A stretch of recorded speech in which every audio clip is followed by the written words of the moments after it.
RR devotional நண்பர்களுக்கு வணக்கம். இந்த காணொளி பதிவில் நாம் தொடர்ந்து சனி பயிற்சி பலன்களை பார்த்து வருகிறோம். அந்த வரிசையில் இப்பொழுது கன்னி ராசியினுடைய சனி பயிற்சி பலன்களை நாம் ஜோதிடர் ரத்னா மீனா அம்மா அவர்களிடமிருந்து கேட்டுக்கிறோம். அம்மா வணக்கம். வணக்கம் விஜயராமன். இப்போ கன்னி ராசியினருக்கு சனி பயிற்சி பலன்கள் இப்போ இந்த ஆண்டு எப்படி இருக்கு? இப்போ கன்னிராசிக்காரவங்களுக்கு எப்படி இருக்குன்னா, கன்னிராசிக்காரவங்க வந்து அறிவும் அழகும் சேராதும்பாங்க. அது ரெண்டும் ஒருங்கே சேர்ந்தவங்க யாருன்னா கன்னிராசிக்காரர்கள் தான். அவங்களுக்கு வந்து 6வது இடத்துல இருந்த சனி இப்போது 7வது இடத்துக்கு மாறுது. அதாவது கண்டக சனின்னு சொல்லுவாங்க. நேர் ஆப்போசிட்டில் சமசப்தம பார்வையாக அவங்க ராசியை வந்து சனி கன்னியை பார்க்குறாரு சனி பகவான். இது வந்து சனி வந்து எப்போவுமே இருக்கிற இடத்த சுபிக்ஷம் பண்ணுவார். சனி பகவான் 7ஆம் இடத்துல இருக்கார்.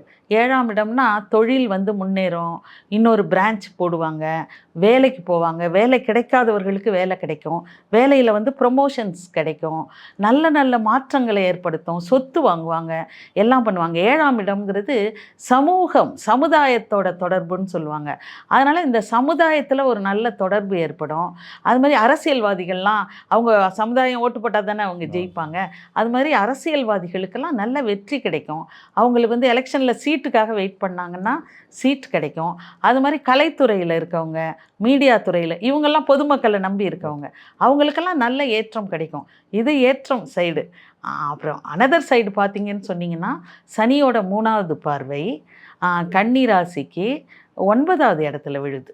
கன்னி ராசிக்கு 9வது, அது முயற்சி பார்வைன்னு சொல்லுவாங்க. 3வது பார்வை இது 9வது இடத்துல விழும்போது என்னன்னு கேட்டிங்கன்னா, அது பாக்கியஸ்தானம். நமக்கே தெரியும். அப்பா வழியில் கொஞ்சம் பிரச்சனை வரும். அப்பாவோட உடல்நிலையில் ரொம்ப கவனம் எடுத்துக்கணும்.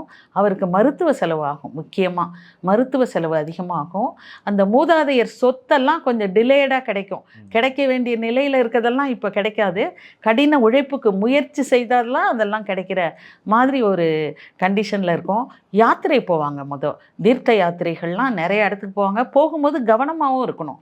ரொம்ப இப்போ கும்பமேளாவுக்கெல்லாம் போய் அங்கே சில ஆக்சிடெண்ட்லாம் நடந்துச்சுல்ல, அதுலலாம் ரொம்ப கவனமாக இருக்கும். கூட்டம் சேரும் இடங்களுக்கு போவாங்க. அந்த இடத்துல இவங்க கவனமாகவும் இருக்கணும். இவங்களுக்கு 2வது குழந்தை பிறக்கும். 2வது சைல்டு பர்த்துக்காக வெயிட் பண்ணாங்க. 2nd குழந்தை பிறக்கும். கட்டாயம் இவங்களுக்கு கிடைக்கும். மாமனார் வழியில் சொத்து கிடைக்கும் நிறையா. இந்த கன்னி ராசிக்காரவங்களுக்கு எப்போவுமே பங்காளி சண்டை மாறவே மாறாது. அது கொஞ்சம் கட்டுப்படும் இந்த நேரத்தில். பங்காளியோட ரொம்ப உறவும் நெருங்கவும் கூடாது. உறவை வச்சுக்கலாம். அந்த பிஸ்னஸில் பார்ட்னர்ஸு அவங்கள சேர்த்து செய்கிறது, பணம் போட்டு செய்கிறது, அதெல்லாம் கொஞ்சம் குறைச்சிக்கணும் இந்த நேரத்தில்.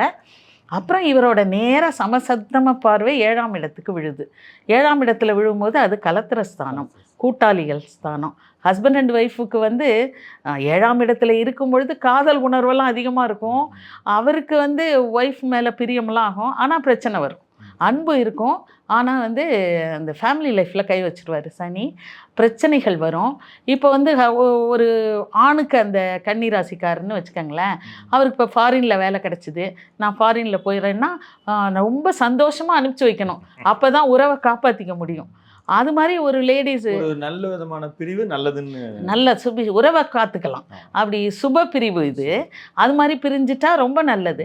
அதே மாதிரி ஒரு லேடி இருந்தாங்கன்னு சொன்னால், நான் எங்கள் அம்மா வீட்டுக்கு போயிட்டு வரேன், இல்லை குழந்தை பிறப்புக்காக போகிறாங்கன்னா ஜனகராஜ் கத்துற மாதிரி சொல்லிவிட்டு சந்தோஷமாக அனுப்பி வைக்கணும்.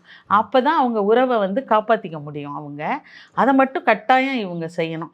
அப்புறம் வந்து இவங்களோட 4வது ஸ்தானத்தில் சனியோட 10ஆம் பார்வை விழும்.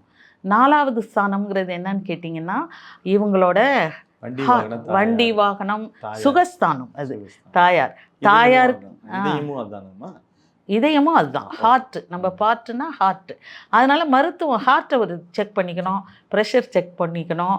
கணுக்காலில் பிரச்சனை வரும், காலில் பிரச்சனை வரும், முதுகுத்தண்டு வளத்தில் பிரச்சனை வரும், அம்மாவால் பிரச்சனை வரும், இல்லைன்னா அம்மாவுக்கு பிரச்சனை வரும். அம்மாவுக்கு செலவு ஆகும், மருத்துவ செலவுகள் ஆகிறதுக்கு ரொம்ப வாய்ப்பு இருக்குது. அது மட்டும் இல்லாமல் சுகஸ்தானம்ங்கிறது வண்டி வாகனங்கள்லாம் கொஞ்சம் பிரச்சனை பண்ணி சரியாகும். சொத்துக்கள் வாங்குவாங்க. டிலேடாக கஷ்டப்பட்டு முயற்சினால சொத்துக்கள் வாங்குவாங்க. அந்த சொத்துக்கள் வந்து சொச்ச நாளைக்கு அவங்களுக்கு ரொம்ப ஹெல்ப்ஃபுல்லாக இருக்கும். மிக சிறந்த கிடைக்கும். கொஞ்சம் கொஞ்சம் 7ஆம் பார்வையாக பார்க்கறதுனால த்ரோட்டு இஎன்டி ப்ராப்ளம் கட்டாயம் வரும். கண்டக சனிம்பாங்க.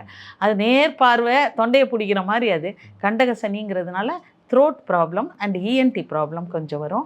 அப்பப்போ மருத்துவ ஆலோசனை எடுத்துக்கணும். படிக்கிற பிள்ளைங்க கொஞ்சம் மந்தம் அடைவாங்க.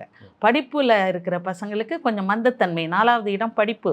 சனி பார்த்தாருன்னா சீக்கிரம் எந்திரிக்க மாட்டாங்க. காலையில் எந்திரிச்சு சோம்பலும் அந்த இதுவும் ரொம்ப அதிகமாகிடும். இவங்களுக்கு என்னன்னா பாக்கியதை கொடுத்து அதிர்ஷ்டத்தை கொஞ்சம் தடை செய்வார். இவங்களுக்கு பொறாமை உணர்வு, மந்தத்தன்மை, கொஞ்சம் லேசினஸ்ஸு, சுறுசுறுப்பே இல்லாத தன்மை இயல்பாக கொடுப்பாரு சனி. அதை ஓவர் கம் பண்ண எக்ஸசைஸ் பண்ணணும். இவங்க சனிக்கு பிடிச்சது நடைப்பயிற்சி. நடக்கணும். கால் தான் சனி, கணுக்கால். ஆனால் நடைப்பயிற்சி செய்யணும், தியானம் செய்யணும், பிள்ளையார்பட்டி போகணும். இவர் எப்போவுமே கன்னிராசிக்காரவங்க வந்து ஈஸ்வரன் சிவ வழிபாடு இது பண்ணோம். எப்போவுமே சனி பிரீத்தி, அன்னதானம் செய்கிறது வயசானவங்களுக்கு, இதெல்லாம் செஞ்சால் இவங்க நல்ல சிறப்பாக இருப்பாங்க. கடந்து போயிடலாம். இப்போ தாய் தந்தையர் 2 பேருக்குமே கன்னிராசினர்களுக்கு கொஞ்சம் பாதிப்பு இருக்கிற மாதிரி சொல்லியிருக்காங்க. நிச்சயமா. அதனால அவர்களுக்கு அது மாதிரி ஒரு ஸ்பெஷலாக எளிய பெரிய இப்போ பிள்ளையார்பட்டி மட்டும் போதுமாமா, வேற ஏதாவது?